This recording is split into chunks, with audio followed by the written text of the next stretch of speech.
you were to go back to when you were in either high school or college, what is the best piece of advice you would give to your younger self?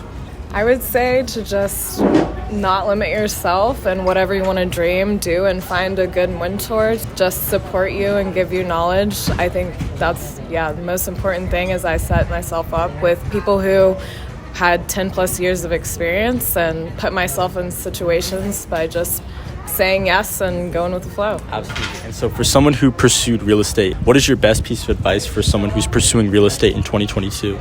My best piece of advice for real estate in 2022 would be to probably join a team. Find someone who is an expert, because it is a tough market. You got to put yourself out there and find someone more experienced than you.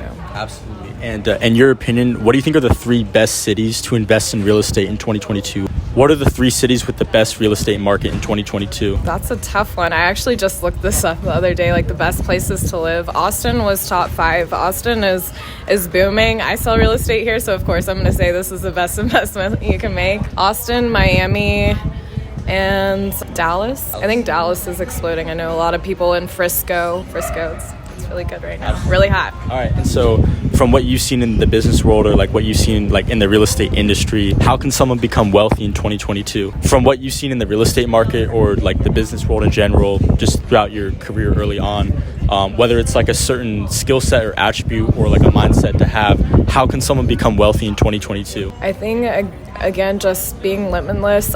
Reading a lot of books about mindset and how to grow generational wealth and what's best to invest in, and again, find someone who's more experienced with you. I think you'll find that the more you reach out to people, the more people are willing to help you, and other people older than you and more successful than you want you to succeed. What has been the greatest lesson that you've learned throughout your lifetime? The greatest lesson I've learned throughout my lifetime would be saying yes to whatever opportunity presents itself to you. If you have an opportunity to go somewhere or to meet someone, or you have free time, say yes. And I think that's the best way. I have been in the best positions to learn and meet people who have helped me build my life and my career. Love that. And then my last question would be, it's kind of a fun one, but okay. If you had to start from zero and you had 1 year to make $1 million and your life depended on it, what would you do? I would still sell real estate. Why real estate? Because it's my passion and I love it. I love people and this is what I'm good at. So I think if you do what you're good at and you're passionate about it, then you'll always succeed.